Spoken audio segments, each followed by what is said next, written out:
Recipe ছিল মূলা ভাজি। আমি প্রথমে মূলাগুলোকে ভালোভাবে ধুয়ে কুচো কুচো করে কেটে নিয়েছি। এরপর একটা কড়াইতে তেল, মরিচ, পেঁয়াজ, ধনিয়ার গুঁড়ো আর একটু লবণ দিয়ে ভেজে নিয়েছি। এরপরে দিয়ে দিয়েছি মূলাগুলো দিয়ে আমি ভালোভাবে নেড়ে দিয়েছি।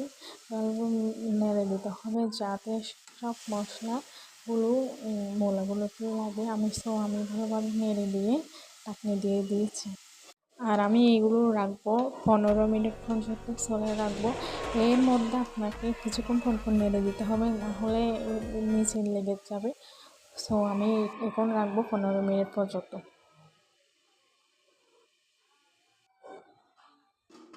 এরপরে আমি ঢাকনাটা আলগা করে আবার একটুখানি নেড়ে দিয়েছি। নেড়ে দেওয়ার পরে আবার রাখার পরে এবার দিয়ে দিব ধনিয়ার কুচিগুলো দিয়ে সুন্দরভাবে নামিয়ে ফেলছি। আমার হয়ে গেছে আমার মূলার রেসিপি আজকের।